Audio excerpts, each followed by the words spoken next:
날씨가 자꾸 좀 왔다 갔다 해요, 그렇죠? 요새는 또 다시 조금 푹해졌어요, 그렇죠? 근데 푹해지면 꼭 미세먼지가 또 생기고 미세먼지 좀 줄어들었다 싶으면 또 춥고, 그렇죠? 계속 뭐 반복인데 아무튼 또 이제 겨울에 또 추운 날에 또 연말에 바쁘실 텐데 또 어려운 자리에 내주셔서 감사하고요. 저희가 또 그런 것을 좀 보답을 하기 위해서 좀 이제 도움이 될 만한 정보들을 준비를 했어요. 그래서 올해 수능이 사실 좀 굉장히 특히 국어도 포함해서 핫하잖아요. 좀 생각보다 좀 어려웠다고 얘기가 나오고, 그 다음에 사실은 이제 새로운 교육 경향이 반영됐던 첫 수능이다 보니까 여러 가지 얘기할 게 좀 많은데 그 부분은 이따가 소개해드릴 윤경 선생님께서 설명을 해주실 거고, 그 다음에 저희 논술이랑 컨설팅을 하고 계시는 송원 선생님이 계실 건데 그것도 이따 이제 프로필 아마 그 선생님 파트 때 나올 건데 이제 그 선생님께서 송원 선생님께서 이제 전체적인 입시 경향에 대해서 이제 해주실 거예요. 그래서 맨 처음에 윤경 선생님은 수능 국어 위주로, 송건희 선생님은 전체적인 입시 판도를 위주로 말씀을 해주실 거다. 이렇게 이제 생각을 하고 염두에 두고 들어주시면 되겠다. 그래서 저는 오늘 간단하게 학원 소개라든가 프로그램 수업 소개를 맡게 된 이제 수지관 부원장 서한슬이라고 합니다. 네, 알겠습니다. 본격적으로 한번 천천히 한번 진행을 해볼게요. 지금 나오는 거는 이제 목차, 진행 차례인데요. 그래서 제가 여기 두 가지 파트를 맡을 거예요.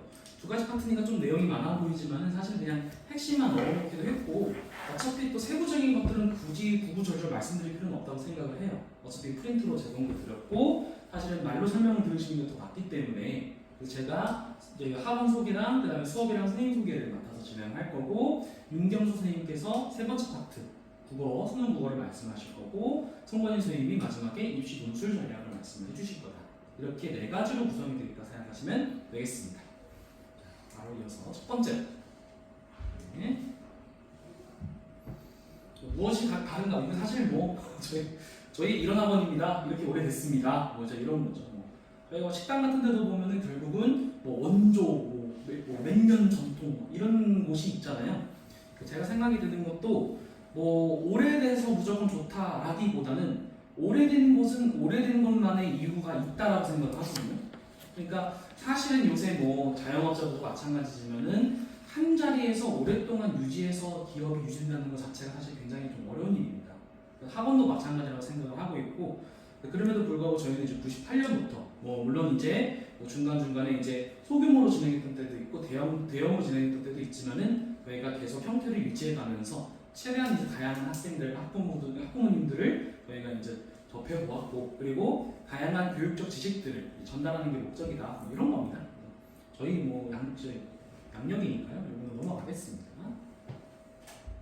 네, 무엇이 다른가? 저희 이제 생생 얘기입니다. 저희 이런 성과 냈어요인 거고요.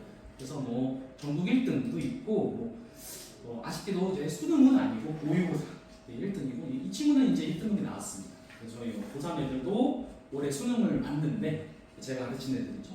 그래서 거의 절반 이상의 친구들이 2등급 이상이 다 나왔어요.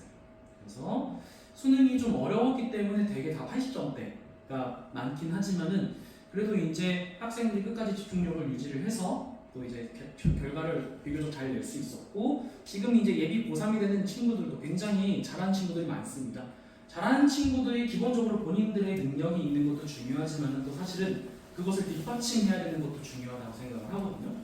그래서 충분히 공부를 할 수 있는 환경을 만들기 위해서 저희 이제 강사진이나 그다음에 이제 학원 측에서도 세심한 노력을 계속 하고 있다. 이렇게 좀 알아봐 주셨으면 하는 차원에서 제가 실적을 넣어봤고요. 이건 아래는 이제 내신입니다. 2등급 이내가 뭐 성사 하시리 뭐 이렇게 됐는데, 뭐 여기는 이제 홍천고가 안 써 있어서 어떻게 홍천고 하나 생생내자면 제가 수지고는 아직 안 나와가지고 홍천고가 이제 어제 시험을 봤는데 제가 가르친 애들 중에 절반 이상이 다 2등급이 나왔습니다. 지금 뭐 등급 컷은 안 나왔는데 90점을 다 넘었으니까 애들 중에. 그래서 그런 것들도 양해 제가 어떻게 끼워팔기로 말씀을 드리는 거고요. 넘어가겠습니다. 그 다음에는 저희 수업이랑 선생님 소개로 진행이 됩니다. 저희 시스템, 뭐 전화상으로도 많이 들으셨을 거고 저희가 설명에 대해서 말씀을 드리는 부분이에요. 그래서 이제 테스트나 성적표라고 되어 있는데, 뭐 대부분의 여기 이제 계신 분들이 다 현 고1, 예비 고2, 3이시잖아요. 대부분은 이 후자입니다, 결국은. 그렇죠? 그래서 이번에 보는 2학기 기말고사 시험지라던가 아니면은 다음 주에 보게 될 12월 모의고사 같은 걸 갖고 아니면 그게 없으시다면은 2학기 중간이나 9월 모평 갖고 저희가 이제 갖고 오라고 합니다. 그래서 어떻게 봤니? 뭐 예를 들어서 모의고사에서는 뭐 문학, 비문학, 화장문 중에 어디가 좀 많이 틀렸니? 이런 걸 좀 저희가 봐야 되니까요. 그 다음에는 부족한 부분에 대해서 개별 과제. 저희가 예비 고일까지는 사실은 이제 예비 매산비 그리고 고전 시가 같은 것들을 활용을 해서 주로 비문학 고전으로 포커싱을 맞춘다면은 예비 고2상부터는 이제 정말 그 이제 학생들한테 부족한 영역을 저희가 채워주는 겁니다. 예를 들어서 문학은 현대 고전 중에 무엇인지, 뭐 고전이라면은 시가인지 산문인지 이런 것들을 좀 세분화시켜서 대비를 한다고 생각하시면 되고요. 비문학은 역시 근데 공통적으로 하긴 해야 돼요. 어차피. 왜냐면 뭐 아시다시피 비문학은 뭐 영역별 대비라는 게 사실 크게 의미가 없잖아요. 무슨 영역으로 수능이 나올지 모르기 때문에 저희가 차라리 이제 영역을 타지 않게끔 분석 능력을 키워주는 쪽으로 방향을 진행을 하고 있고, 네. 그래서 담임 선생님들이 다 지정이 되어 있기 때문에 저희가 모니터링을 진행을 하면서 관리를 하고 있다 정도로만 생각하시고 넘어갈게요. 그래서 이어져서 뭐 3차, 4차까지 나오는데 이렇게 저희가 계속 이제 시기별로 나누어서 모니터링을 진행을 한다라고 생각을 하시면 되고요. 그래서 학생의 수업 적응도에 따라서 수업 후 개별 클린이라고 써있는데 요거는 저희가 실제 뒤에 나올 수업 4시간 중에 뒤에 1시간 동안 진행이 됩니다. 그래서 앞에 3시간은 둘로 나누어서 1시간 반씩 두 분이 진행을 하시고 뒤에 1시간이 저번 주에 배운 내용을 갖고 주간 테스트를 보고 주간 테스트를 학생들이 개별적으로 보면서 담임 선생님이 바로 학생 옆에 다가가서 바로 과제를 직접 검사를 하십니다. 그래서 아예 다음 주 과제까지 지정해 주시거든요.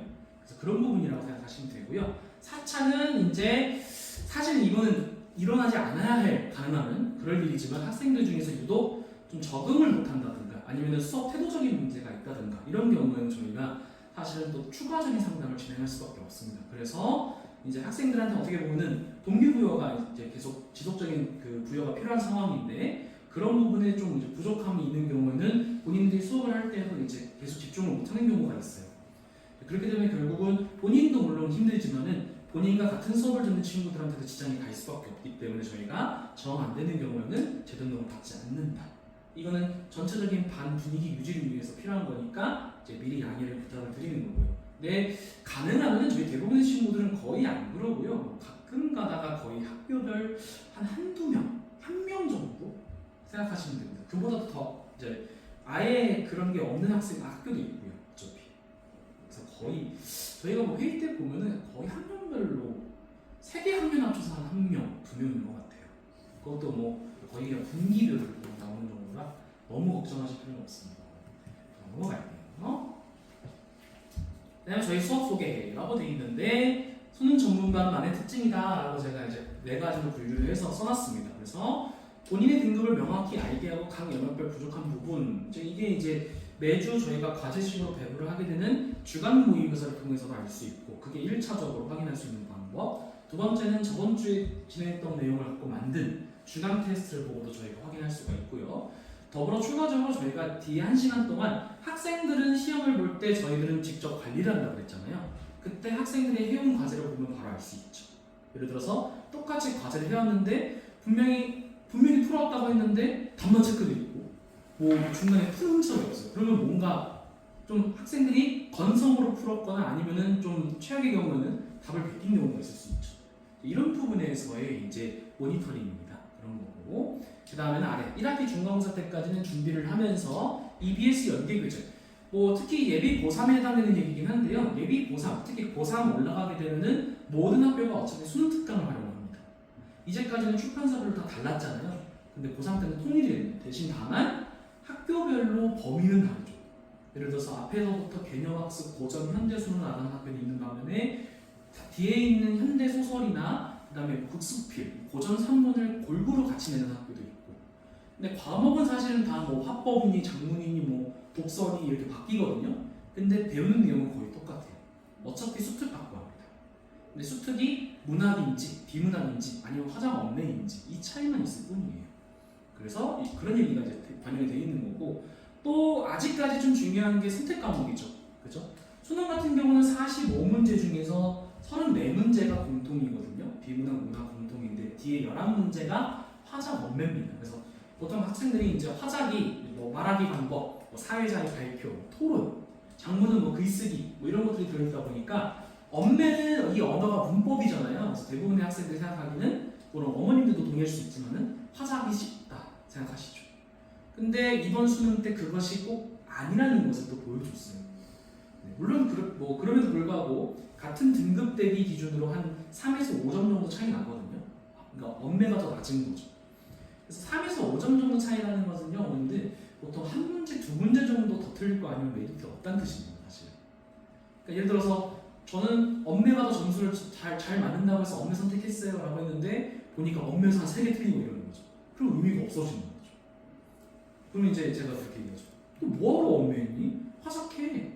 그러니까 실제 올해 지금 수능본 고3에 얘기한 건데 학교에 이미 언매라고 내서 안 된대요. 그게 무슨 상관이야? 모의고사 때 그냥 화작에 컴사 칠해. 그냥 학교에서 뭐라 안 해. 진짜 그렇게 했다고 하더라고요. 등급이 바로 5등급이었던 게 2등급. 그렇게 차이가 큽니다, 사실. 그러니까 어차피 지금 현행 이제 교육제도상으로는 굳이 언매할 거 아니면 문법할 필요 없잖아요. 물론 이건 고2 이후 기준입니다. 고3 때부터 기준이긴 한데 그런 선택적인 전략도 좀 필요하다라는 거죠. 학교에서 꼭 언매 뭐 보통 2학년 1학기, 2학기 넘어갈 때쯤에 그 내라고 하거든요. 화작 언매 중에 골라라. 근데 그때 뭘로 내든 상관이 없습니다, 어차피. 막말로 수능 시험장까지 뭐 선생님 따라와가지고 너 진짜 화작 골랐어? 언매 골랐어? 안 할 거잖아요. 별로 의미가 없죠. 그래서 그런 것도 제가 말씀드리는 거고. 마지막으로는 실전에 가까운 모의고사 풀이, 그쵸? 역시 저희가 이제 초창기에는 제가 이제 주로 비문학을 맡게 되는데 비문학 기준으로 말씀드리면은 뭐 이제 비문학 처음에는 지문 분석을 좀 저희가 해줘요. 그래서 이렇게 어려워 보이는 질문도 이렇게 맥락에 이어지고 주요 단어 이어지고 하다가 나중에는 아예 시간을 재줍니다. 이 지문 세트가 예를 들어 뭐 4문제짜리 세트야 그러면은 이거는 8분 동안 시간 재고 풀어하고 제가 시간 카운트를 하죠. 타이머를 걸고 중간에 4분 남았다, 2분 남았다 이렇게. 그래야 애들이 정말 딱 쫓기면서 하게 되거든요.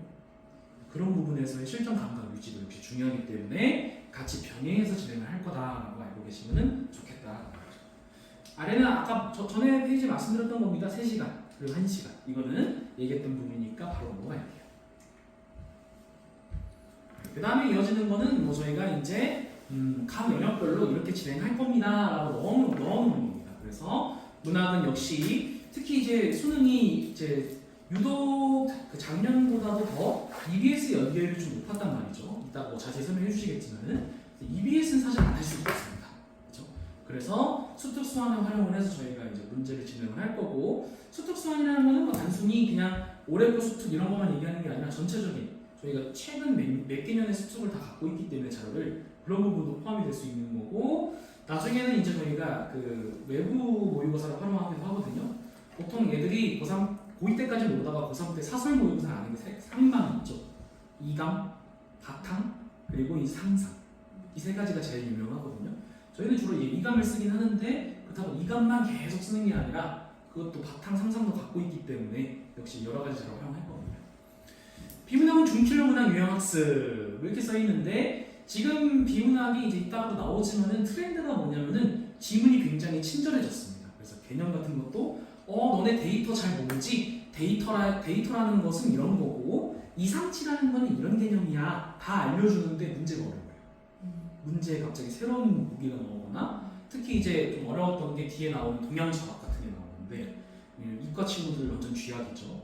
뭐 노자라는 책에 대해서 송나라 때 어떻고 뭐 명나라 때 어떻고 근데 갑자기 보기에는 또 청나라 사람이 또 나와요.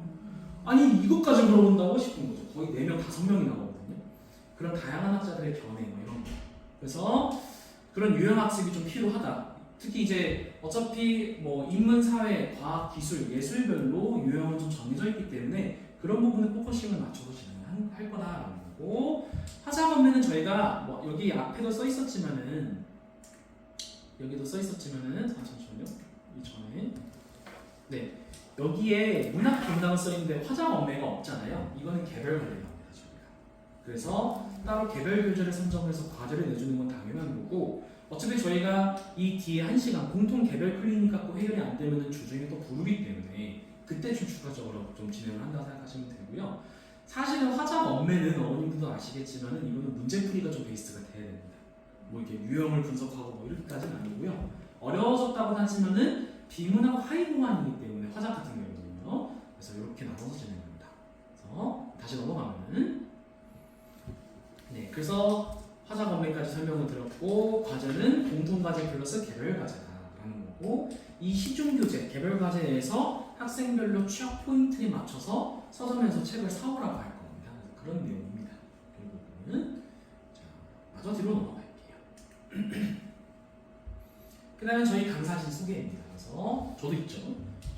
저희 서국 원장님, 서국고가의 서국 원장님, 그리고 그렇죠. 지금이랑 좀 모습이 좀 다르긴 한데 열심히 또 이제 관리하고 있기 때문에 그 다음에 뒤에 나오는 세 분 선생님 중에 중간에 임경 선생님이 이따가 이어서 수능서 설명해 주실 분들이 있고요. 지금 송건희 선생님은 안 계신데 송건희 선생님은 이따가 뒤에 논술 입시 파트 때 따로 프로필이 들어있습니다. 말고도 두 분이 더 계시니까 5분의 선생님들이 주로 고2, 고3을 이끌고 가시는구나 생각하시면 되겠습니다. 네, 그 다음에는 이제 강사님별로 소개인데요. 요거는 굳이 저희 어떤 프로필이나 무슨 대표이사입니다 이걸 제가 말씀드릴 필요는 없을 것 같고 그냥 이런 프로필을 갖고 있다. 네, 그런 겁니다. 이렇게 5명의 선생님이 언제까지 나오고 있는 거고 네, 그래서 이렇게까지 해서 간단하게 소개를 좀 했습니다. 그래서 세부적인 정보, 이제 필요하신 입시 정보 같은 것들은 두 분 선생님이 이어서 잘 설명해 주실 거기 때문에 잘 들어주시면 되겠습니다. 네, 저는 이렇게 간단하게 소개했고 바로 이어서 두 번째 이제 윤경 선생님이 들어오실 겁니다. 네, 잘 들어주시면 되겠습니다. 네. 선생님, 네. 그러면 그 시간표 나와 있는 것 중에 그럼 네. 그 시간 안에 선생님들이 이렇게 나눠서 진행을 하시는 거예요? 그렇죠. 주로 1시간 반, 1시간 반 나눠서 진행하시면 된다고 하는데 다만 예외가 있습니다. 앞에 그 토요일 오전을 맡고 계시는 조선민 선생님이라고 계셨거든요. 여기 이 선생님만 단독으로 다 하시게 되고요. 나머지 4명의 선생님이 1시간 반씩 나누어서. 그러면 그 요일별로 담당 담임 선생님은 따로 계시고 그렇죠.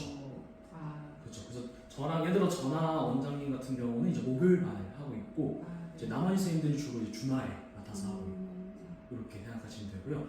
제가 그 시간표 3대 시간표를 안 넣었는데 제가 이따가 준비해서 어머님들 이제 인원수에 맞춰서 준비를 같이 좀 드리겠습니다. 예. 네, 이렇게 하고 네, 질문도 추가적으로 계속 또 받을 수 있으니까요. 네, 이어서 진행하겠습니다. 앞에 설명 많이 들으셨어요? 저는 이제 수능이 어땠는지 아마 다른 설명에 들어서 많이 들을 수도 있는데 제가 보는 이제 수능이 어떤지에 대해서 이제 말씀을 드릴게요.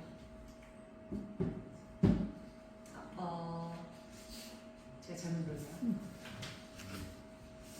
총평을 보면 EBS 대표 강사들이 아마 관심이 많으신 분들은 보셨을 거예요. 굉장히 고무되어 있어요. 성공적인 시험지를 만들었다라고 되게 공부되어 있고 실제로 보면은 국어, 영어, 수학이 다 1등급 아이들이 4% 아이들을 비중으로 두고 하잖아요. 세 과목이 다 그걸 성공을 했어요. 그래서 굉장히 EBS 평가 강사들 출제 위원들에서 보면 이번에 성공적으로 출제를 했다라고 평가하는 중이고요. 그다음에 중요한 거 킬러 문항이 없다고 얘기를 하잖아요. 보면은 근데 제가 봤을 때는 킬러 문항이 없다고 생각하진 않아요. 아이들이 국어가 혹시 표점이 얼마인지 들으셨어요? 150이에요. 그러면 그때 평가 원장이 와서 사과를 했던 때 155였거든요. 표점이요. 그때보다 5점이 낮긴 하지만 역대급이고요. 사실은 문제가 어려웠고 아이들이 굉장히 힘들어했던 시험이고요. 근데 왜 킬러 문제가 없다고 하는지 좀 이해가 하시면서 안 돼요. 왜냐하면 아이들이 굉장히 많이 당황해서 시간에 풀지 못한 게 상당히 많았을 거예요. 이번에. 왜냐하면 다 특징이 뭐냐면 여기 보시면 선택 과목이 킬러 문항이 배제되어 있다면 성공적이라고 제가 평가하지 않는다고 말씀드렸고 선택 과목 같은 경우에서 보면은 새로운 유형 문제가 그리고 선택지의 선지들이 굉장히 길어져 있고요. 비교해야 할 것들이 보통 수능형 문제에서는 가와 나를 비교하는 2가지 정도만 비교하면 되는 문제들이었거든요. 그래서 하나를 보고 나머지를 확인하면 되는 그런 정도의 선택의 문제였다면 지금은 보면 비교하는 것들이 3개, 4개 심지어는 5개씩 비교를 해서 한 선지에 그걸 계속 5개를 해야 되는 거예요. 그래서 아이들이 굉장히 힘들었을 거고요. 대표적인 것들이 훈민정 같은 경우 수능에 나온 게 단 한 번도 없어요. 근데 이번에 그게 지문학들 세 문제가 나오는 바람에 아이들이 엄매를 택하는 아이들이 굉장히 더 힘들었던 것 같아요. 보시면 이거 제가 자꾸 꼴는데요. 기계 적응을 못하고 제가 자 공통 과목 중에서 보면 선택과목 엄매가 상당히 어렵게 출제됐다고 저희가 보기에는 그렇고요. 사실 화작도 어렵다고 했는데 화작을 선택한 아이들이 사실 화작 맨 마지막 문제를 제일 많이 틀리긴 했어요. 그거는 근데 아마 시간에 쫓기면서 그렇게 되지 않았을까. 보통 아이들이 순서대로 푸는 아이들이 굉장히 많아요. 문제를. 보통 이렇게 내가 풀기 쉬운 것부터 먼저 푸는 아이들이 그렇게 생각보다 많지 않아요. 그러면 그 45번 문제는 화작을 푸는 아이들이 시간이 모자랐다는 얘기예요. 앞에서 시작해서 많은 아이들이. 그래서 오답률이 높이 올라갔고요. 제가 봤을 때는 엄매를 봤을 때 엄매가 어렵다는 걸 알 수 있어요. 왜냐하면 엄매 시작부터가 그 훈민정음 제자원리 때 아주 생뚱맞은 고1 때 배우고 안 배운 거거든요. 사실은 처음에 그게 나온 다음에 굉장히 상당히 길게 비교 문제가 굉장히 많이 나왔어요.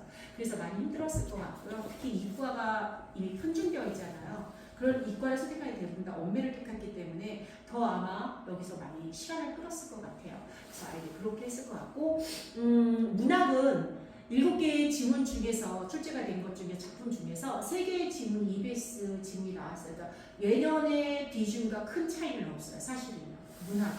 그런데 독서 지문은 모두 EBS 연계 지문이 반 이상이 나왔어요. 보통 때는 킬러 문제가 있다라고 했던 건 비문학에서 여태까지 계속 그랬거든요. 왜냐하면 연계를 전혀 느낄 수 없게 됐기 때문에. 근데 이번에는 모든 아이들 공통적으로 특히 2학년한테 풀려봤는데도 2학년 애들조차도 독서는 쉬웠어요 라고 말할 정도로 아주 무난한 문제와 유형 그리고 선지의 짤막짤막함 그리고 지문도 이제 짧아졌고요. 그래서 문제가 별로 없었던 게 바로 비문학이었어요.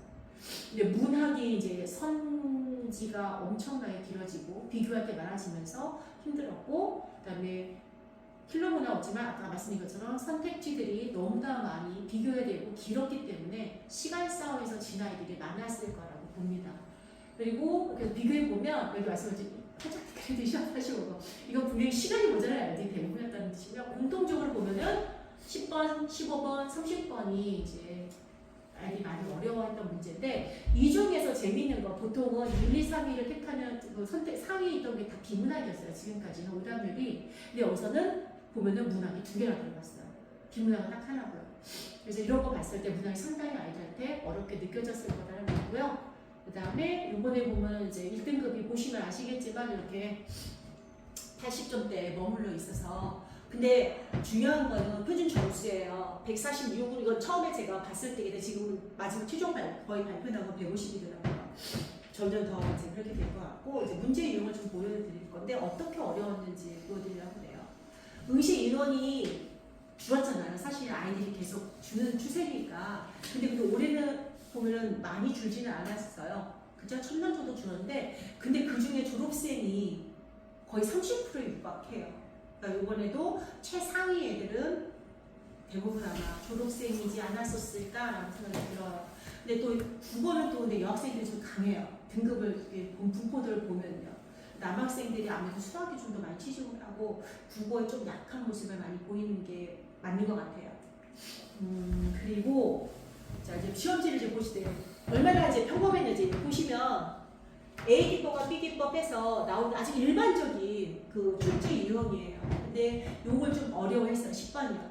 왜냐하면 계속 A와 B 기법 나오고 보기 나와서 요 비문학 중에서 제일 많이 3개를 비교해야 되는 문제이기 때문에 계속 지문을 왔다 갔다 하면서 봐야 됐기 때문에 이게 조금 아이들한테 어려웠을 거예요.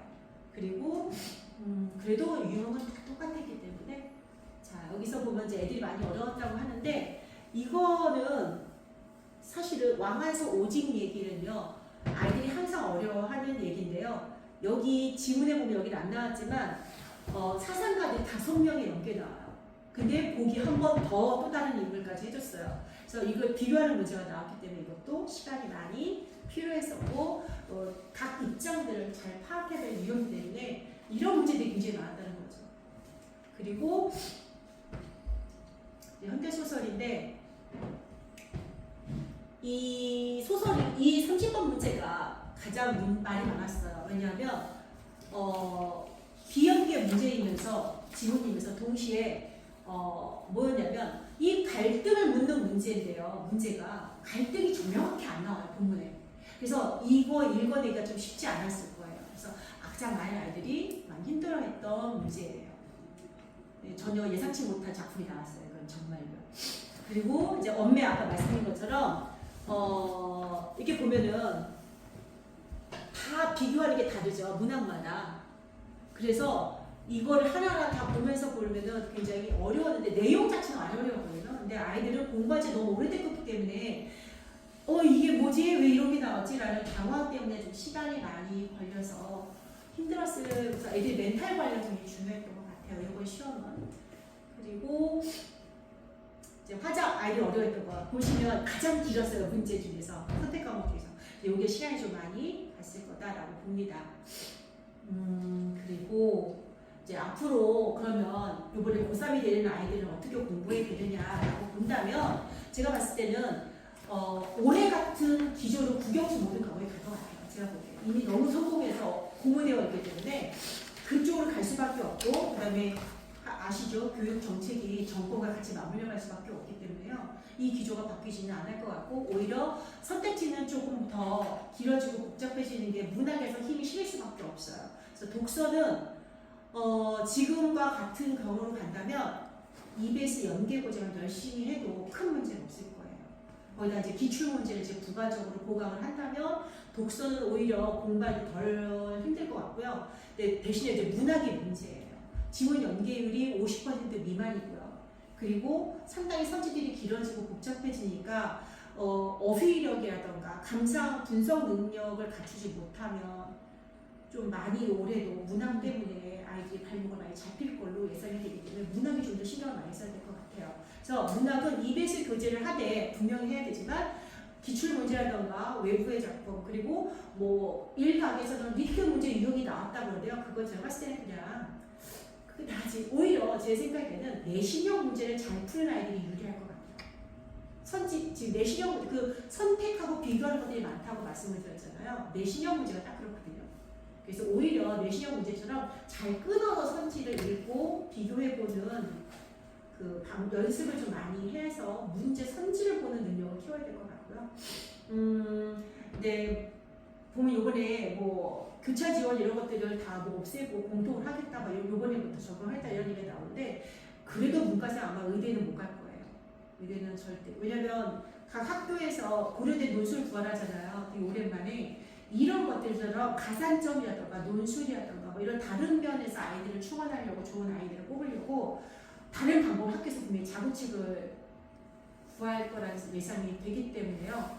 아마 문이과 폐지가 되지만 교차 지원은 오히려 이과 애들이 문과 지원하는 거 힘들어질 거고요. 25년도에는 문과생은 당연히 이과로 또 교차 지원하는 거 힘들 거예요. 그래서 자기가 하고 싶은 거를 잘 정해놓고 공부를 해야 될 것 같아요. 문과인지 이과인지 과목을 좀 잘 정해놓고 해야 될 것 같고요. 의대 정원이 확대돼서 이게 굉장히 변수가 커요. 사실은요. 왜 그러냐면 처음에 의대 정원을 확대하겠다는 윤석열 정부에서 얘기했을 때는 한 500명 조금 넘게 얘기를 했었어요. 그런데 지금 전망하는 데서 스멀스멀 올라온 소리들이 최소한 1000명 이상일 것이다. 부터 크게는 3000명이 될 거다라고 얘기를 해요. 그러면 그 3000명의 의대생들을 뽑게 되면 어떤 변수가 생기겠어요? 서울대와 연고대에 있는 최상위에 있는 재학생들조차도 의대를 지원할 거고요. 이번에 25년도에 또 그렇게 되면 연대나 서울대 있던 애들이 의대로 진입을 해보니까 거기에 빈자리들은 그 밑에 있는 애들이 올라갈 수가 있는 여력이 굉장히 많이 생겨요. 그러면 그리고 지금 요번에 그 입시 개편안 제시된 거 보면은 살짝 한 등급 위로 올릴 수 있는 여지들이 좀 생기는 것 같아요. 그래서 절대 하향지원 하지 말라고 말씀드려요. 아이들 보면 수시나 정시에서 그냥 붙고 보자 해서 하는 거는 절대 권하지 않는 그 추가 모집이 분명히 있을 거고요. 그래서 너무 하향지원하지 마시고 그리고 처음부터 결과가 내가 문과 쪽 어느 쪽 공부를 해야 될 건지를 분명히 정하고 시작하는 게 제일 좋을 것 같아요. 그리고 EBS 교재 같은 경우에는 현재 25년 대비 수능 연계 문제 외에 한 2, 3년치 작품을 좀 본다는 생각으로 보는 게 가장 좋을 것 같습니다. 왜냐하면 문학 같은 경우 외부 제목이 등장할 때 최소한 7, 8년 전에 탑재되었던 작품들까지 연계해서 들여오는 경우가 많아요. 그래서 기출문제 풀때 그래서 한 2년치의 EBS 교재를 한번 공부해보는 게 고3에서 공부하는 국어공부에 지름되지 않을까 생각이 듭니다. 그 외에 EBS 교재는 굳이 들춰보지 않아도 됩니다. 제가 보기에는 그 외의 것들을 공부하는 게 훨씬 낫고요.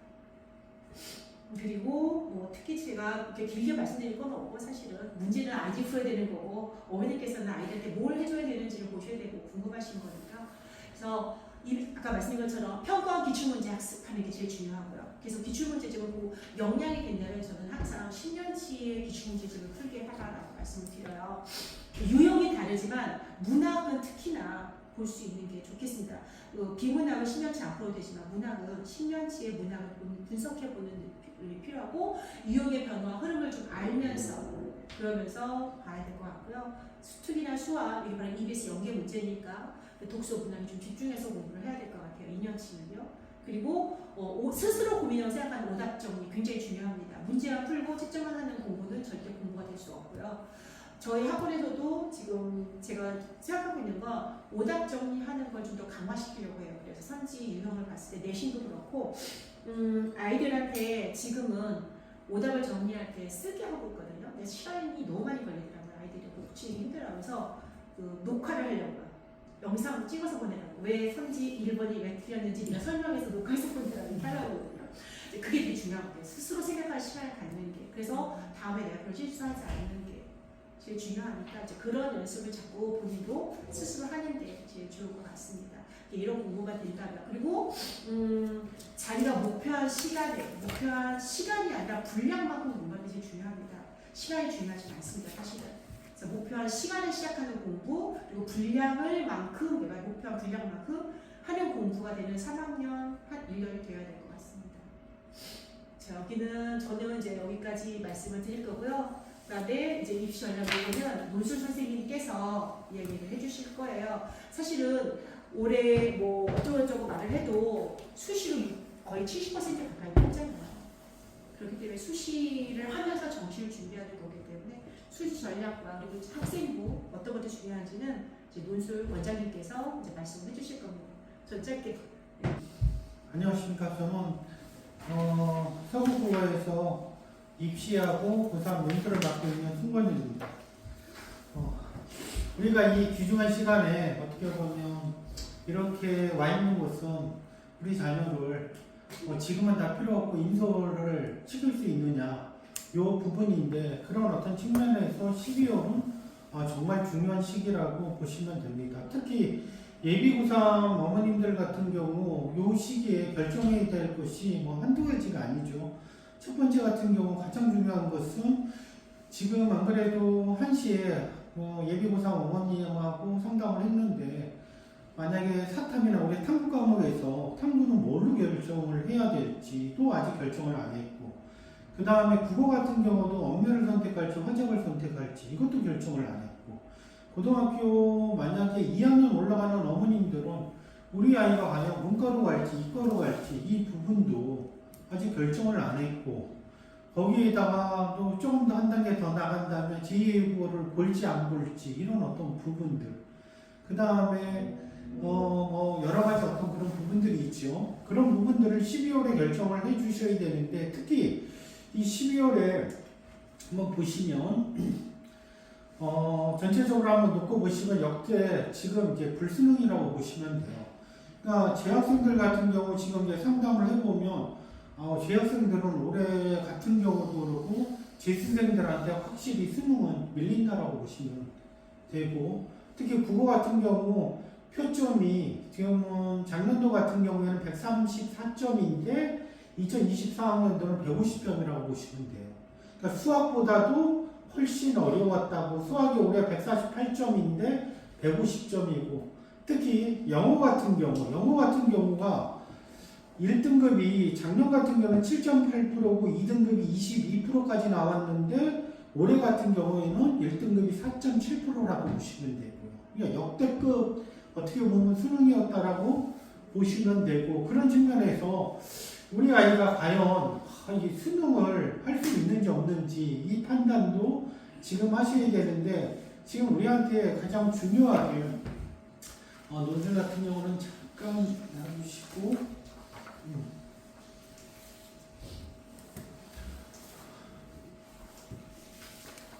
잠깐 보시면 가장 좋은 것은 어떻게 보면 정시에서 교육대 2023학년도 경쟁률을 한번 보시면, 이화여대 같은 경우 초등교육은 역시 그 4년제 그 종합대학이라 그런지 6.18대 1인데, 청주교대 같은 경우에는 2.65대 1, 춘천교대 같은 경우는 2.5대 1, 제주교대 같은 경우는 3.48대 1, 전주교대 2.2, 광주교대 2.14, 공주교대 2.44, 진주교대 2.18, 부산교대 2.1. 근데 뭐 2023학년도는 1.77, 1.83, 1.88, 1.95 다 떨어지죠. 그런데 우리가 가군, 나군, 나군이라고 했을 때 3대 1을 밑을 어떻게 보면 미달이라고 하는데, 지금 사실 교육대 같은 경우에는 거의 미달이 난다라고 보시면 돼요. 지금. 그러면 어머님도 올해 같은 경우도 아이들한테, 작년 같은 경우 제가 공주교대하고 부산교대를 4호, 4호 이렇게 마진에 2명을 작년에 보냈는데, 뭐 4호, 4호라고 해갖고 그 아이가 선생님 너무 진짜 저 잘 갔어요. 너무 기뻐요. 그냥 교육대 저 만족하고 학교 다녀요 라고 하는데, 그해 올해 같은 경우 성적 떴을 때 뭐 7, 8등급도 부산교대를 갔다라고 막 얘기를 하니까, 그런 측면에서 우리 아이가 만약에 진짜 이렇게 생각할 수가 있죠. 교대를 우리 아이가 가려고 한다라고 하면 마지노선을 교대로 잡을 수가 있다는 거예요. 그러면 정시 전략이나 수시 전략을 짤 때 우리가 어떻게 보면 교육대보다는 좀 더 높은 대학, 의미 있는 대학, 사실 저 같은 경우에는 당국대, 아주대 이런 데 보내려면 차라리 그냥 교대 보내는 게 더 낫다라고 생각을 하고, 뭐 아이들 같은 경우는 어떻게 생각할지는 모르죠. 근데 올해 같은 경우도 지금 아직 이제 정시는 12월 5일날 발표를 했는데, 수시가 이번 주부터 이제 수시 합격자들이 발표가 되거든요. 수시 합격자들이 나온 이후에 아이들이 교대를 이렇게 물어보면 다들 교대는 다 안 간다고 하는데, 그거 같은 경우는 이제 어떻게 될지는 모르죠. 그런 측면에서 어머님 자녀들도 내년까지는, 내후년은 사실 안 된다라고 보시면 돼요. 내후년에는 아이들이 50만으로 늘거든요. 그러니까 지금 현 고등학교 2학년 올라가는 아이들은 치열한 경쟁인데, 지금 고3 되는 어머님들은 거의 마지막 어떻게 보면 끝이라고 보시면 돼요. 세 분 다 고2 올라가시나요? 어머님은 올해 반드시 대학 가셔야 된다. 재수는 없다라고 보셔야 돼요, 어머니. 왜냐하면 한 7만 정도가 늘기 때문에. 올해 N수생이 많이 늘었다라고 해도 전체적으로 44만이 수능을 봤거든요. 그런데 내년도 전체적으로 얘기되는 것은 또이 한 44만에서 45만 명 정도 보지 않을까 이렇게 생각을 하는데, 내후년에는 50만이라고 보시면 돼요. 50만이라면 약 5만 명이 는다는 거는 인수 얼굴을 다 채우고도 사실 부족하다라고 보죠. 황금대제라 그건 어쩔 수 없는 거죠, 진짜. 그런 측면에서 우리한테 마지노선으로 자녀한테 야 이렇게 힘들게 공부할 필요 없이 그냥 교대 가자 이렇게 얘기하는 것도 나쁘지는 않고, 제 첫째도 교대를 갔다라고 보시면 돼요. 3년 전은 그나마 일본보다는 했는데, 우리 아이도 들어가서 봤더니 5등급 애들도 있다라고 얘기를 하니까. 근데 선생님들이 이렇게 공부를 못해서 어떻게 해요? 네? 애들을 가르치는 선생님들. 그거는 어머니, 그리고 여기도 인근에 학교 보면 뭐 분당을 예를 하나 들면 낙생고 있잖아요. 낙생고 애들이 공부 잘하는 애들이 가느냐라고 했을 때, 분당으로 놓고 보면 공부를 어떻게 보면 못하는 애들이 낙생고를 많이 선택한다고 보시면 돼요. 그런데 낙생고가 서울대를 어떻게 보면 작년에 30명 정도를 보냈으니까 그러니까 아이들 문제도 물론 어느 정도는 있지만 학교에 대한 재량이 더 중요하다고 보시는 게 좋아요. 그래서 여기 뭐 어머님들 같은 경우 홍천구부터 이렇게 있지만은 수지고 홍천구 이런 데는 대학을 수지고 같은 경우는 좀 잘 보내는데 홍천구 같은 경우도 서울대학을 한 5명 정도 보낸 학교거든요. 그러니까 나쁘지는 않는 거죠. 그러니까 아이들의 영향도 중요하지만 학교 영향도 굉장히 중요하다. 그러니까 낙생구 같은 경우에는 뭐 진짜 아이들 잡아놓고 막 하니까 뭐 그런 부분들이 있고요. 전체적으로 놓고 볼 때 12월은 아이 입시 플랜을 결정할 시기고 이건 고2 어머님들도 마찬가지고 고3 어머님도 마찬가지라고 생각하시면 돼요. 현재 우리 아이가 제가 말씀드린 것은 2.5를 놓고 판단을 하시면 된다고 보시면 돼요. 2.5면 우리가 단국대, 아주대 이런 데를 보낼 수 있는 성적이거든요. 2.5. 수능으로 따지면 국어, 영어, 수학 3333이라고 보시면 돼요. 3등급 4개면 단국대, 아주대를 간다라고 보시면 되고 선생님 권동홍은 어느 정도면 되나요? 볼 때 권동홍은 233이면 권동홍을 간다라고 보시면 되고 2등급 4개면 우리가 흔히 얘기하는 성대, 서강대를 갈 수 있다고 보시면 돼요. 그러면 여기서 우리 아이가 내신이 어느 정도 되는지 판단을 해보고 2.5이고 수능이 4, 8 정도가 나온다라고 하면 성대, 서강대 정도 나온다. 만약에 그 세계합이 뭐 12다라고 하면 건대, 단대인데 내신으로 볼 때 2.5 바뀌다라고 하면 이 내신을 갖고 갈지 포기할지 빠르게 판단을 하셔야 돼요. 우리 아이가 내신도 좋고 만약에 수능도 괜찮다라고 하면 수능 플러스 어떻게 보면 그냥 수능 최저 기준 플러스 내신을 통해서 대학하는 방법도 있고요. 그러니까 지금 특히 고3 어머님은 지금 12월 19일 날 수능이 모의고사가 있는데 이 모의고사를 보고 이제는 선택을 해 주셔야 돼요. 선택을 안 하면 안 된다라고 봐주시면 되고 그 다음에 그런 측면에서 좀 지금 12월 같은 경우 고등학교 2학년 어머님들 올라가는 어머님들 같은 경우는 요맘때 마지막으로 수학을 잡을 수 있는 시기라고 보시면 돼요. 수학이 만약에 2등급대로 들어올 수 있다라고 하면 좋은 대학은 뭐 필히 간다라고 보시면 되고 수학이 만약에 3등급이다라고 하면 권동홍 정도 잡아주면 될 거고 수학이 만약에 4등급이다라고 하면 어디까지 떨어질지는 그건 모른다라고 보시면 돼요. 그러니까 수학의 나머지 과목은 고등학교 2학년 겨울방학에 가서 잡을 수가 있는데 수학 같은 경우는 그렇지가 않다라고 보시면 돼요. 타고난 영향이 있기 때문에 수학 같은 경우로 빠르게 판단을 해 보시는 것도 나쁘지는 않다라고 보시면 됩니다. 그리고 예비고3 12월에 19일 이후 수시냐 정시냐 이 부분 제가 말씀을 드렸고 수능 같은 경우 2023학년도 학생들의 감소로 미달과 충원이 발생하고 있는 상황이고 아까는 교대를 보여줬는데 지금 전체적으로 놓고 볼 때 수원대까지 미달이라고 보시면 돼요. 수원대. 근데 수원대, 한신대 막 이런데 요즘은 뭐 논술이라는 미명하에 적성을 이렇게 보고 있는데 그런 학교들 같은 경우에는 사실 볼 필요가 없다는 것이죠. 아무리 낮아도 경기대, 강남대, 수원대 이상은 지원한다라고 보시면 되고 나머지 대학은 정시에서 미달 가능성이 높으니까 학교에 가보면 이번에도 아이들 3등급 때 되는 아이들도 학교에서 붙으려고 하면 강남대, 한신대 이런데 한경대, 국립대, 그러니까 한경대 이런 데를 말씀을 해주시는데 그냥 뭐 어머님들이 아무 생각 없이 막 그냥 원서를 쓰고 하시는데 제가 볼 때는 사실 그럴 필요가 없다는 거예요. 차라리 그냥 정시로 밀려갖고 그냥 교대를 보내는 게 낫지. 저는 진짜 그거 좀 생각을 좀 해보셔야 된다고 생각을 하시면 되고요. 전체적으로 놓고 보면 아까 말씀드렸듯이 24학년들은 43만 80, 올해 수능 44만 봤다라고 했죠. 근데 내년은 고3, 예비 고3 되는 아이들이 45만 명인데 전체적으로 놓고 볼 때 올해 같은 경우도 한 44만, 내년도 44만 본다라고 보시면 되고 07년도는 49만 6천, 자 50만이 되기 때문에 이거는 뭐 거의 뭐 안 된다라고 보시는 것이 좋습니다.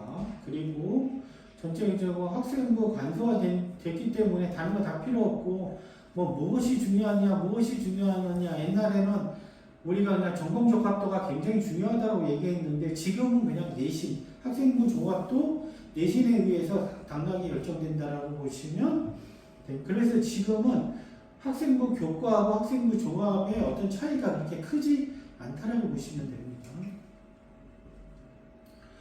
그리고 2025학년 스카이 입시 변화인데 입시 변화에서 뭐 다른 건 다 필요 없고 고려대 같은 경우 올해 처음으로 이제 다시 7년 만에 논술이 부활된다는 것이죠. 그래서 뭐 지금 뭐 거의 난리라고 보시면 돼요. 고대까지 논술을 보는데 그러면 연대, 고대, 성대, 서강대, 한양대, 중앙대 뭐 이렇게 이어지는 황금 라인이 이제 만들어지는 것이죠.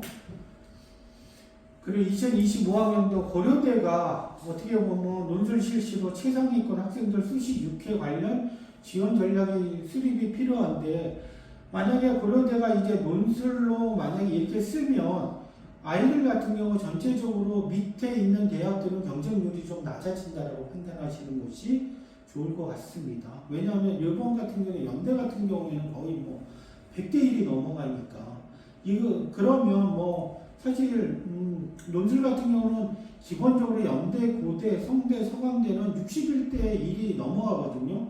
그럼 전체적으로 교과, 종합 이런 쪽도 다 영향을 미친다라고 보시면 돼요. 한 과목이 빠지기 때문에. 그래서 전년도보다 한 0.12 정도 점수가 떨어지지 않을까 그렇게 판단을 하고 있습니다. 논술로 최저 기준 4만 6을 맞춘다면 지금 이제 고3 되는 어머님은 우리 자녀 같은 경우 한번 판단을 한번 해보시면 좋은데 이게 2022학년도 이화여대 실질 경쟁률이라고 보시면 돼요. 처음에는 이화여대가 4만 6이라는 어떻게 보면 수능 최저 기준이 굉장히 센 학교거든요. 그런 측면에서 인문원이 전체적으로 30.7대 1이었는데 실질 경쟁률은 4만 6을 맞춘 비율은 6.5대 1이라고 보시면 돼요. 인문2 같은 경우에는 27.5대 1이었는데 6.5대 1을 그러니까 이 맞추는 비율이 거의 한 20%도 채 안 된다라고 보시면 돼요. 그리고 최초 합격자 같은 경우 논술 같은 경우에는 점수를 보면 76점, 61점이거든요. 이거는 논술을 그냥 거의 뭐 논술을 내가 어느 정도 배웠다라고 하면 사실 이 정도 점수는 떨어질 수가 없는 거죠. 이거는 뭐냐면 논술을 지금 우리나라에서 논술을 가르칠 수 있는 곳이 서울 몇 군데, 그 다음에 분당, 그리고 수지 이 정도뿐이 없다라고 보셔야 돼요. 그렇기 때문에 아이들 같은 경우는 선생님 경쟁률이 저렇게 뭐 30대 1부터 시작해갖고 뭐 60대 1 이렇게인데 얘네들은 어떤 애들이요? 라고 얘기하면 지방권에서 수능값은 좀 나오는데 어떻게 보면 높은 대학에 한번 도전해보고 싶어갖고 논술은 배우지 않았지만 도전하는 비율이 거의 70~80%라고 생각을 하시면 돼요. 그런 측면에서 특목고 애들하고 그 다음에 대도시권에 있는 몇 지역인 아이들이 논술에서 거의 합격을 하고 작년도 같은 경우 저한테 여기서 13명이 배웠는데 6명이 합격했다라고 보시면 되고요. 그러니까 합격률이 논술이 그렇게 낮지가 않다라고 보시면 돼요. 논술이 로또라고 하는데 그렇지가 않다는 거죠. 잠깐 보시면 동국대 같은 경우 국어국문학과 문화 참작과가 59.550대 1인데 14.17대 1이니까 전체적으로 놓고 보면 최저 2하 5를 맞추는 비율도 30한 30% 정도 된다라고 보시면 되고 전체적으로 놓을 때 일본화 17.20대 15.20대 12.30대 13.750대 1인데 지금 요 정도가 동국대 같은 경우 두드림 전형이 가장 유명한데 그 동국대 두드림 전형 같은 경우도 기본적으로 15대 1이 넘어간다는 생각을 하시면 돼요. 그러면 내가 최저를 맞출 수 있다면 논술 같은 경우도 어떻게 보면 대도시권에 어떻게 보면 논술 같은 경우는 주어진 전형이라고 판단하시는 것이 좋고 전체적으로 놓고 볼 때 중앙대를 한번 검토해 보면 중앙대 같은 경우에는 다빈치 국어국문학과 같은 경우 다빈치 인재 전형이 전체적으로 놓고 볼 때 논술 국어국문학과 이렇게 돼 있고 잠깐만요. 중앙대를 놓고 보면 중앙대도 인문학 충원율 이거 전체적으로 한번 보면 중앙대 같은 경우에는 다빈치 인재 전형 그러니까 교과 전형이 6.6대 1이었는데 실질은 3.3대 1이 되는 거거든요. 이게 2022학년도 자료인데 2합사를 마치는 비율이 저거 학생부 교과는 2합사를 마치는 그 2합사라는 최저 기준이 있거든요. 마치는 비율이 이제 어떻게 보면 정확하게 50%죠. 다빈치 인재 전형 같은 경우는 최저 기준이 없으니까 9.1대 1이고 탐구형 인재 전형 같은 경우에는 특목고 애들을 위해서 주어진 전형인데 17.4대 1이었죠. 근데 논술 같은 경우에는 최초에 44.3대 1이었는데 실질적으로 9.6대 1. 그러니까 3학 6을 마친 비율은 9.6대 1 정도뿐이 안 된다고 보시면 되고요. 그리고 한 단계 더 나아가 보면 중앙대 사회 같은 경우도 한번 전체적으로 어머님들이 검토해 주시고요. 그리고 이게 작년도 거를 한번 보면 22학년들을 한번 보면 어문계열 같은 경우 한번 보면 작년도에 3합 6을 마친 비율이 어떻게 보면 실질 경제 동문학과가 3.4대 1, 프랑스 어문이 3.7대 1, 러시아 어문이 1.6대 1, 일본어 2.2대 1, 거기에다 충원율이 20%라는 것은 한 명 내지 두 명이 더 추가로 합격했다는 거거든요. 그런 측면에서 작년도 같은 경우 중앙대 같은 경우 저희 학원에서도 4명이 시험을 보러 갔는데 4명 다 사실 중앙대는 합격을 했으니까. 그럼 논술을 잘 써서 합격을 하느냐. 그거보다는 3합 6을 마쳤고 정정률은 어문 계열을 쓴 애 한 명이 있었고 국제 물류 쓴 애가 한 명이 있었고 그 다음에 한 명이 교육학과를 쓰는 애가 한 명이 있었고 해갖고 거의 잘 간다라고 보시면 돼요. 중원의 실력 충원율 그 다음에 유학 경영학과 같은 경우 역시 49.4대 1이었는데 전체적으로 놓고 볼 때 7.4대 1이니까 최저를 마치는 비율은 역시 어떻게 보면 경영경제학과가 좀 더 높다라고 보시면 돼요. 그러니까 어문 계열 같은 경우에는 좀 그냥 중앙대로 전략적으로 논술을 선택해 공략하는 것이 효율적이고요. 2025학년도 논술 특징, 그러니까 올해 같은 경우에 논술 특징을 보면 새로운 학교가 추가가 됐고 대표적 고려대가 추가됐고 최저가 완화됐는데 서강대가 3합 6에서 3합 7 이렇게 되고 교과 반영 비율이 축소가 되고 논술 100% 학교 추가 덕성 동동 연대성균 2대 항공대 고대부터 시작했고 많이 있다라고 보시면 되고 논술은 전체적으로 약 200명 정도 증가한다고 보시면 되고요. 2024학년도 논술대학의 특징은 첫 번째 고등학교 선생님들의 문제를 감수하면서 많은 변화가 일어났고요. 특히 논술의 난이도가 점점 쉬워진다라고 생각을 하시면 돼요.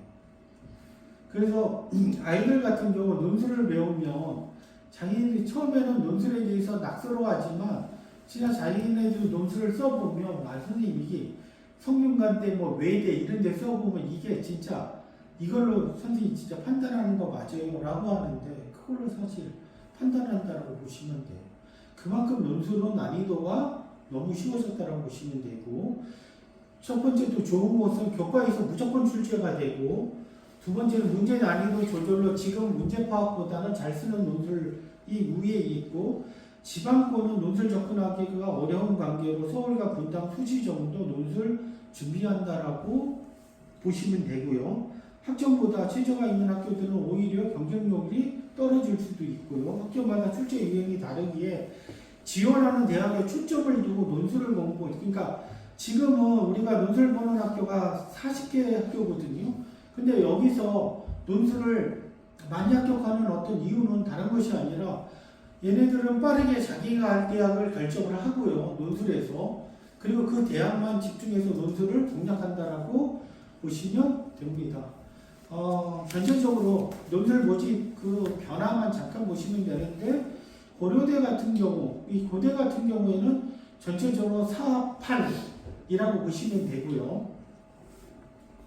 고려대. 그 다음에 성균관대는 얘네들 4만 6을 맞추는 비율이 없기 때문에 국어, 수학, 영어, 탐탐을 한 과목으로 인정해 준다라고 보시면 돼요. 원래 탐구는 한 과목만 인정을 해주는데 얘네들은 한 과목하고 두 과목을 그대로 인정해 주신. 그래서 올해 같은 경우 제가 전체적으로 1대1 개인별 논술을 하기 때문에 50명 정도를 그 분담하고 수치 이렇게 합쳐서 가르칠 수가 있는데 그 중에 25명이 성균관대를 썼다라고 보시면 돼요.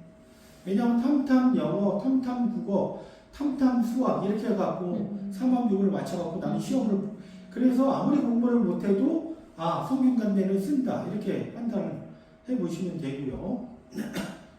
그리고 전체적으로 놓고 볼 때 성신여대, 뭐 숭실대, 뭐 이화여대 같은 경우는 아까 4만 명 말씀을 드렸고 홍익대 4만 8로 됐고 중앙대 같은 경우도 작년 같은 경우 그런 어떤 문제 때문에 영어 1, 2등급을 영어를 1등급으로 간주한다고 보시면 돼요. 그래서 중앙대도 올해 쓴 비율이 조금 더 높다라고 보시면 되고요.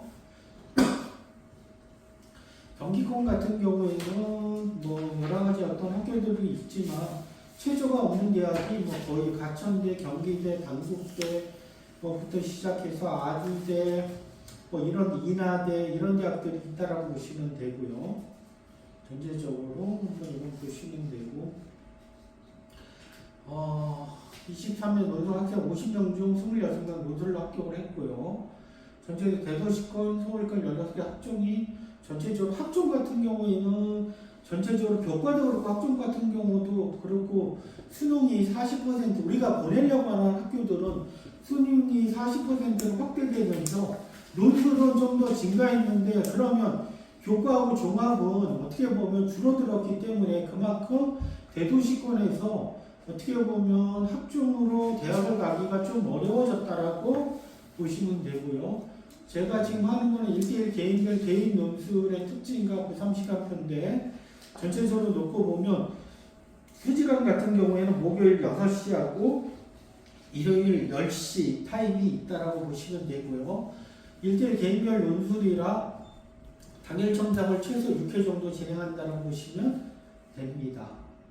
전체적으로 지금까지 뭐 입시 어떤 플랜에 대해서 설명을 들었는데 혹시 뭐 질문 있으면 질문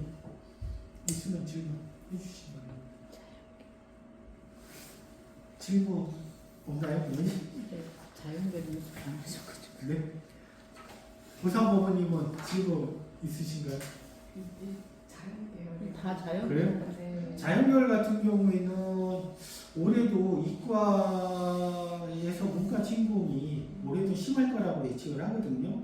근데 그것은 뭐 이과에서 그런 것을 방지한다라고, 그러니까 문과에서 방지한다라고 하는데 그것은 좀 어려울 것 같고요. 어차피 표점 점수가 이과 쪽이 훨씬 더 높기 때문에. 그리고 지금 자연계열 같은 경우에는 뭐 다른 건 다 필요 없고 제가 볼 때는 의대, 치대, 한의대, 그 다음에 약점, 수의대 여기를 어떻게든 보내려고 사실 노력을 하시는 것이 가장 중요하죠. 지금 의대 같은 경우 정원이 아직까지는 얘기를 안 하고 있지만 내년에는 그러니까 내년 시험 볼 때는 지금 많게는 1,500명 막 이렇게 얘기하고 적게는 최소 350명 정도 이상은 늘린다라고 하거든요. 그러면 서울대가 하나가 더 생긴다라고 보시면 돼요. 그러면 어머님들 자녀들 같은 경우 그런 쪽을 하고 그 다음에 만약에 아이들이 특수학교 이런 것들을 좋아한다면 요즘은 카이스트, 유니스트 이런 것들도 점수가 많이 떨어졌거든요. 그쪽은 어떻게 보면 수시 6회에 포함되지 않기 때문에 무조건 쓸 수 있도록 그렇게 하시는 것이 굉장히 좋고 또 이과 같은 경우도 아이들이 수학이 약하면 차라리 문과로 올해 같은 경우 이과 애들 중에 문과 논술을 준비하는 애들이 꽤 많았거든요. 우리 아이가 다른 거는 다 국어, 영어, 탐구는 잘 나오는데 수학이 미적에서 만약에 4등급 바뀌다라고 하면 수학 같은 경우에는 어떻게 보면 수리 논술, 이과는 수리 논술이잖아요. 수리 논술을 할 수 없기 때문에 문과 논술로 돌려갖고 한다라고 보시면 되고, 그래서 문과 논술하면 뭐 이번에 쓴 아이들 같은 경우 재훈이 같은 경우도 그냥 자기는 수학이 5등급 나오거든요. 그러니까 안 되니까 그냥 확통 보고, 확통하니까 저쪽은 어떻게 선택을 할 수가 없는 거잖아요. 그러면 문과로 돌려갖고 성적만 되고 이렇게 시험을 보더라고요. 그래서 이과 애들이 문과 보는 아이들도 꽤 많다라고 보시면 됩니다. 왜냐하면 문과 보면 경영, 경제, 그 다음에 뭐 통계학과 뭐 이런 쪽, 그냥 경영경제 계열 쪽을 시험을 볼 수가 있기 때문에 그쪽에 초점을 맞춰갖고 하는 그 어머님들도 꽤 많다라고 보시면 돼요.